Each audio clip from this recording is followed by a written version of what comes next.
Hello, West Sussex, and welcome back to SportsKnight Radio. My name is Paul Gustafson, and I'm joined today, as always, by Curran Rastogi. How you doing? Good. Another win for the fantasy team this weekend. The Giants notched their first win. Great. Oh, I gotta tell you. So I have five teams. I think I went 4-1.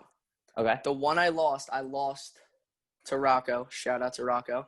By 0.24 points. How? By 0.24 points. Zeke fumbled twice. If he didn't fumble twice, I would have won. He did. I won all. I mean, I have like 2 leagues that I actually look at, but I have one that I don't really take seriously. The two that I actually look at, I won. I'm 5-1 and 3-3 in them. And then won the other one, but I don't really care, so that doesn't really faze me. Right, that's solid. Yeah, NFL is in full swing right now, and MLB is actually coming to the end right now. It's just about over because we are just about to be in the World Series. Are starting tonight. Mm-hmm. You got the Rays versus the Dodgers. We have Kershaw versus Morton, if I'm not mistaken. Or I think it's Morton starting. It's Morton, or I think it's. Or is it Snell? Morton's starting Game 3. I think Snell is starting Game 1. And Glasnow 2, I'm assuming. Glasnow 1, Snell 2. All right, we don't even know who's starting. We don't know who's starting. But it's going to be a good matchup no matter what, because both teams have pretty good pitching. Yeah, both teams have good pitching. The very interesting thing about the Dodgers, everybody knew the Dodgers were going to win, but the thing is, the contributors haven't been who we thought. Like in the NLCS, it was led by Corey Seager. Now Corey Seager is really good. He was awesome. But when he's healthy, but he was really good. Bellinger, okay, he started well. He started okay, or not well. He started poorly and then hit the game clinching, the series clinching home run. Also, Mookie Betts started a little tough, and then robbed 2 home runs in back-to-back games, and essentially, like, those were 2 of the plays that won the Dodgers this series, I think. Yeah, so it's Dodgers Tampa. I don't know if we mentioned that. LA Dodgers, who were a powerhouse, like a favorite heading into the season, and Tampa Bay, who people thought were going to be good, didn't know they were going to go to the World Series. But they're led by, like, Tampa Bay, seriously, how many players on that team would you consider to be like a superstar player? No one. No one, yeah. No one. The Dodgers, you got Mookie Betts, Bellinger, if you want to call Kershaw. He's kind of old, kind of washed up. He's a choker. He's probably going to lose in the World Series because that's what he does is he chokes and he doesn't perform. That right now, if you see, I'm not a Dodgers fan. I'm a Mets fan, but I have to rap. I don't know, even know. Can you see me? You got to turn Cody around, Bellinger. Yes, we see the Bellinger shirt. It's Cody Bellinger.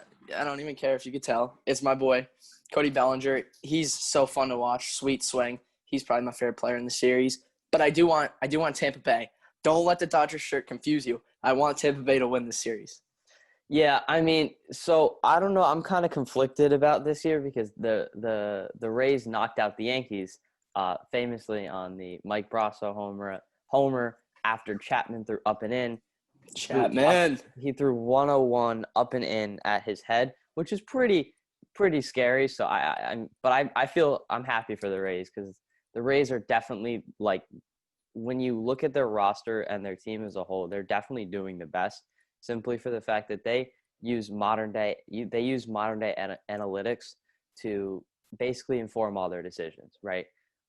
Like you see, they ran a 4-man outfield against the Houston Astros, and it actually worked. Like, that's the crazy part. Like, they're using positionless baseball, great fielding, great pitching, great bullpen players, and like good hit, like convenient hitting, and that's winning them games. It's crazy.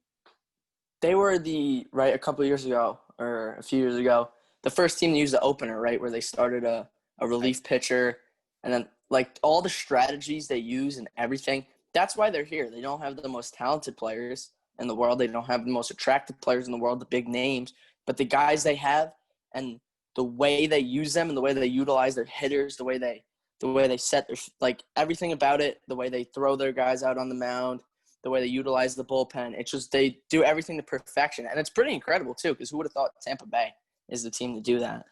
Yeah, I mean, it's kind of funny because there was talk of Tampa Bay not being Tampa Bay this year. There was talk of them being the That's right. Montreal Tampa Bay Rays.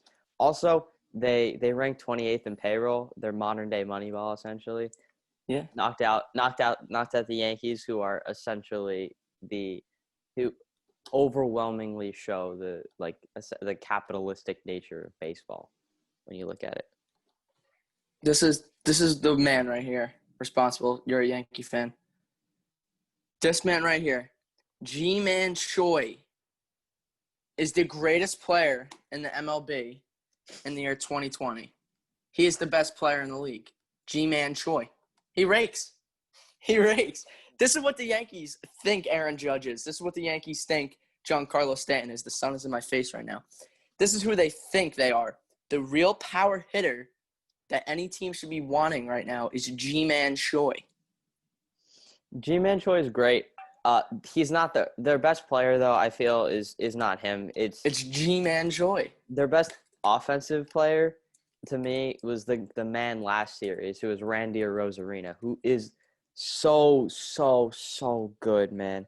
He is like he and G-Man own the Yankees. Right? I think Randy Arozarena had batted like 500 against them, and he's been so good defensively because he in left field, I think. Yeah, he's been so good in left field, and like Randy Arozarena is crazy good, and I think that he's a rookie, and it's one of the best rookie playoff performances of all time. All right, we're talking a lot about Tampa Bay right now. Let's touch on the Dodgers a little bit. I mean, wait, isn't Dustin May starting? I thought Dustin May. Oh, he started Game 7, right? Yeah, Kershaw. Okay, yeah, that's what he's good too. Kershaw, Buehler, like their whole team. Like I don't know if I could confidently say Tampa Bay's gonna stand a chance, but they will. They're gonna put up a fight.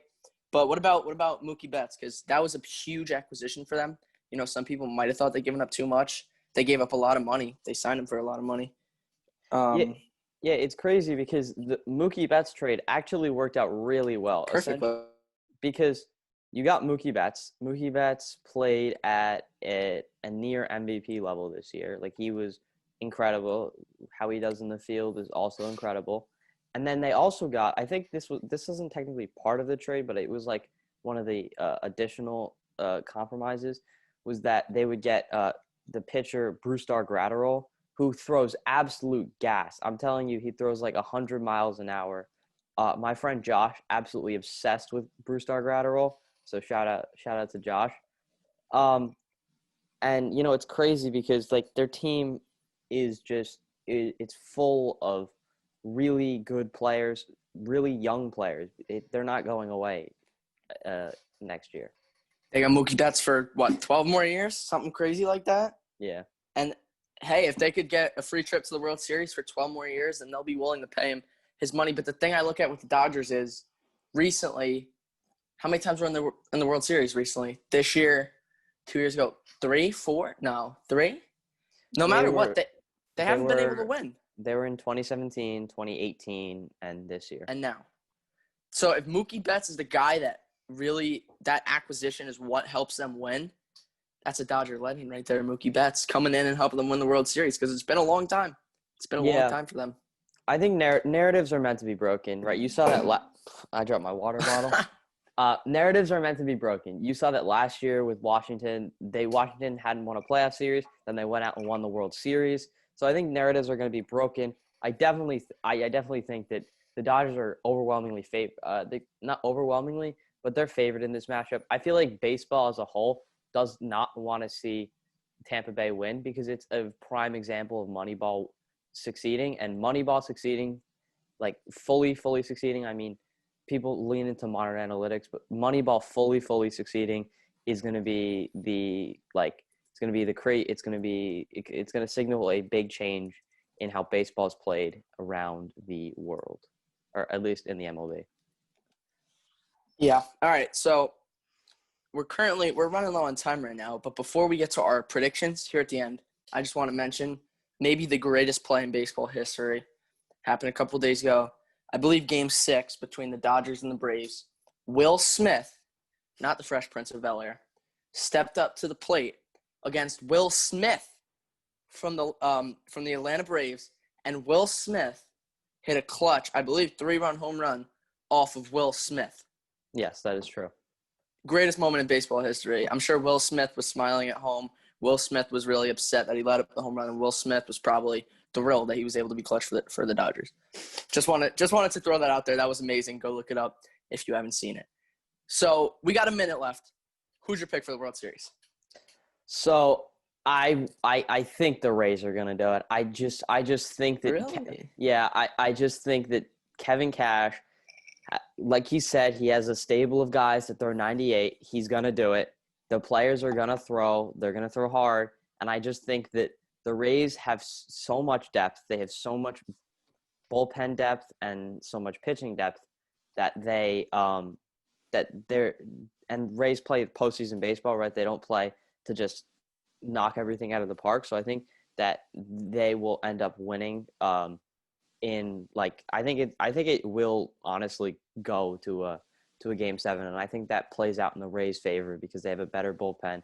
They have a better pitching staff. That is fair. I'm gonna go with the Dodgers, just strictly based off of just the talent that's there. Much more talented team, and also momentum. Right, the Dodgers were down to the Braves 3-1, came back and won. The Rays were up on the Astros 3-0, blew that, was just able to win that Game 7. So right now the Rays, they're kind of – that's our timer for the end. We're going to go a little over here.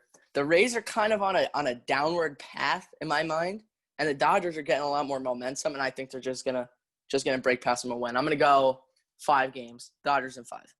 All right. So you heard our predictions. I think it's going to be a very interesting series to watch.